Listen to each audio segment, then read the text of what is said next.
Bueno, ya vimos dentro del esqueleto axial todos los huesos que encontramos en el cráneo. Y si nos vamos a las porciones anatómicas, vamos a encontrar dos porciones en el esqueleto axial, que son el tórax y el abdomen, en el cual en el abdomen no vamos a encontrar ningún hueso, así que nos vamos a dedicar a la parte torácica. Sin embargo, esa parte torácica está dividida en tres segmentos. Una que va a abarcar desde el cuello, que solo tiene un hueso, que se llama hueso hioides, toda la parte dorsal en la cual encontramos la columna vertebral o vértebras, que las vamos a contar como 33 huesos, y el esqueleto del tórax, en el cual vamos a encontrar 21 huesos más y está en la porción anterior. Entonces vamos a estudiar acá el cuello, las vértebras y el esqueleto del tórax. Vámonos a las imágenes para poder entenderlo mejor. En el cuello encontramos un solo hueso. Este hueso que vemos acá, que se llama hueso hioides.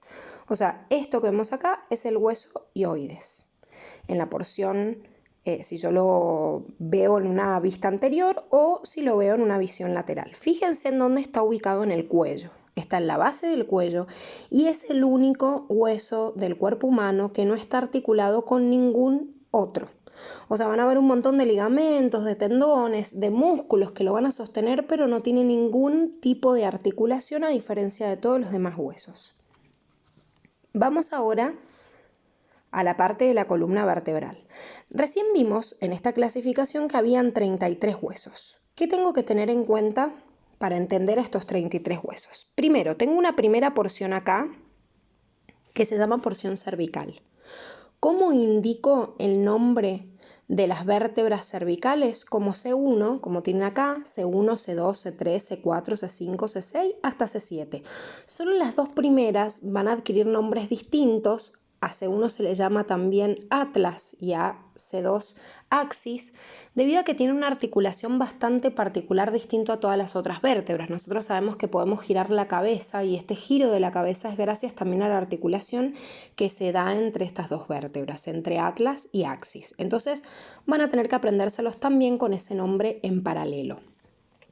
Vamos a la siguiente porción, la porción torácica, que tiene 12 vértebras, también las nombramos de T1 a T12.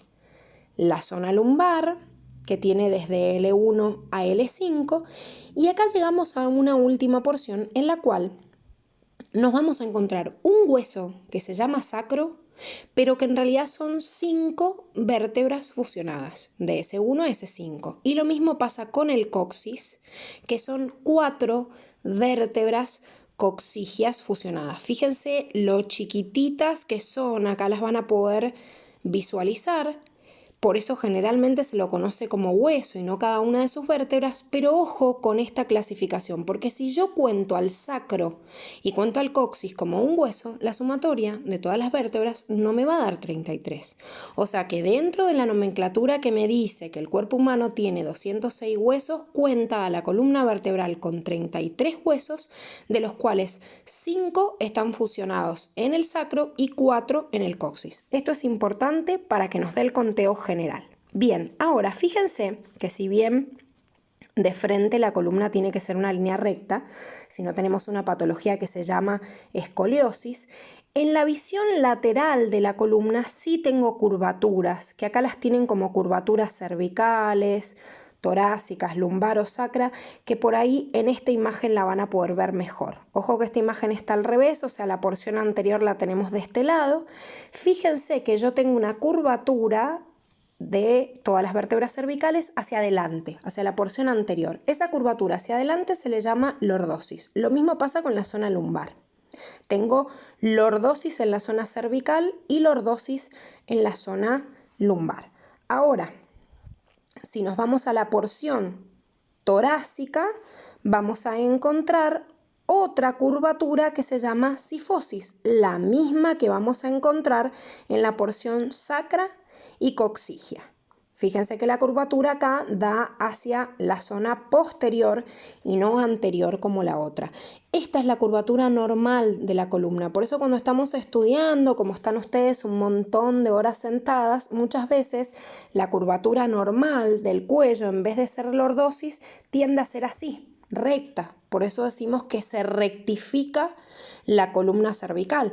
O por ejemplo, en la espalda a veces se curva más, se produce una hipercifosis y es lo que vemos como una joroba. Entonces, las posiciones, la postura, al sentarse, al caminar son muy importantes para mantener estas curvaturas normales, si no obviamente empiezan a presionarse los nervios, a contracturarse los músculos, empiezan los dolores y bueno, un montón de sintomatología insoportable, por eso hay que cuidar mucho, mucho la postura. A veces si esta posición anterior o posterior de la columna se curva en una escoliosis, por ahí es por el andar o por ahí es una falla genética y no postural, pero todo lo que tenga que ver con la postura uno tiene que tratar de cuidarlo para mantener estas curvaturas normales. Bien. Pasemos ahora a la parte torácica. En el tórax hay 25 huesos. Un hueso único que está en la parte anterior que se llama esternón. Otra vez no le damos bolilla a esto. Por ahí puede ser que les pregunten nada más esta porción chiquitita del hueso acá que se llama apófisis sifoide, pero si no lo tengo que conocer únicamente como esternón. Miremos al esternón. Van a ver que tiene distintas porciones y este esternón que ven acá se articula, como vamos a visualizar, con el esqueleto apendicular a través de huesos que, bueno, acá los van a visualizar, pero después vamos a ver bien cómo se apoya la clavícula acá. Y fíjense que está también unido con las vértebras gracias a las costillas, o sea, como que tiene desde el esternón hacia las vértebras, tengo una fusión a través de todo esto que vemos en forma de arco, que son las costillas, también huesos que forman parte del tórax. Y tenemos otra porción del esternón que se extiende hasta acá. ¿Por qué es importante ver dónde está el esternón? Porque como dijimos, el tórax tiene 25 huesos. Uno es el esternón y los otros son las costillas. Las costillas se dividen en 3 porciones que vamos a ver acá. Las costillas verdaderas, que acá en la imagen me dice de la 1 a la 7, costillas falsas, que son 3, de la 8 a la 10, y las costillas flotantes que tenemos acá, que son la 11 y la 12. Si yo veo la imagen de Netter que la Facu les pide también para visualizar cada una de las costillas, contamos que las 12 costillas de un solo lado, o sea que tengo una réplica del otro lado y serían 24 en total, tengo 7 costillas verdaderas, 3 falsas y 2 costillas que le voy a llamar flotantes. ¿Cuál es la diferencia entre estos? Que si se fijan, las costillas verdaderas tienen un cartílago, que es este que se ve en celestito, que se une cada una de ellas con un cartílago independiente hacia el esternón, cada uno con su cartílago. ¿Cuál es la diferencia de una costilla falsa? Que la costilla falsa tiene una fusión, fíjense, acá estas costillas 8, 9 y 10 tienen un cartílago fusionado que se une para llegar al esternón. Y la diferencia de las flotantes es que si se fijan, no tienen ningún cartílago que las hace llegar a la porción anterior. O sea que las vértebras que articulan, obviamente, las torácicas que articulan con estas costillas flotantes, tiene que estar unida en algún punto, que es lo que yo visualizo acá, pero no tienen una unión anterior. Entonces, las 12 costillas se unen con sus vértebras en la parte posterior, pero no todas se unen con el esternón en la parte anterior. ¿Quiénes se unen? Las costillas verdaderas y falsas. Ahora, tomen algo muy importante acá, y esto es lo que tienen en el listado y la nomenclatura que les toma la Facu, así que por favor ténganlo en cuenta. La facultad les dice con respecto a las costillas que si bien las costillas verdaderas las voy a contar como la costilla de la 1 a la 7, me dice que en las costillas falsas está la 8, la 9 y en ocasiones la 10.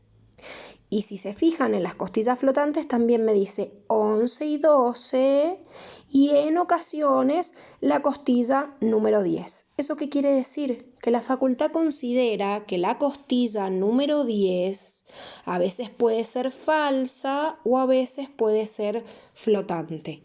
¿Qué tengo que tener en cuenta? Las dos cosas. porque la facultad me pide que yo sepa este listadito y que cuente a la costilla 10, a veces como falsa, a veces como flotante, depende si se une con este cartílago, pero a la vez me dice que vea esto de las imágenes de Netter y yo en las imágenes de Netter me encuentro justamente con que la 10 es falsa y no flotante. Así que lo tengo que tener en cuenta de las dos formas. Yo les recomendaría, por lo que hemos visto en los exámenes de la Facu, que cuando les pregunten sobre falsas y flotantes, cuenten que falsas son 3 y flotantes son 2, pero si en algún múltiple opción me aclaran que la décima costilla puede ser una u otra, también tómenlo en cuenta. Si nos vamos a la app para poder visualizar esto o algunos de esos huesos, no van a poder ver al ioides porque el hueso ioides no lo muestran acá en el cuello, pero sí vamos a poder ver las vértebras. Fíjense que me muestran a C1 y C2, o sea, atlas y axis. Puedo seleccionar después la otra porción cervical, la porción torácica y la porción lumbar. Lo otro se lo han puesto en la imagen de más abajo y por eso puedo visualizar hasta esta nada más. No es que tengamos un corte en la columna, sino que está por debajo, la sacra y el coxis como vimos, pero no se ven acá. Y pueden visualizar también el esternón, que ojo con esto, porque la app se los divide como si el manubrio del esternón fuera otra cosa, pero cuenten con que es lo mismo, igual que la apófisis sifoides. O sea, lo que la app me muestra como manubrio, como el cuerpo del esternón mismo y la apófisis sifoide, aunque esté partida en 3 para ver las porciones, es el mismo hueso. Y después las costillas verdaderas, ven, las visualizo como se insertan en las vértebras y también en el esternón con sus cartílagos, que también los podemos pintar aparte para visualizarlos. Las costillas falsas y podemos ver también las costillas flotantes.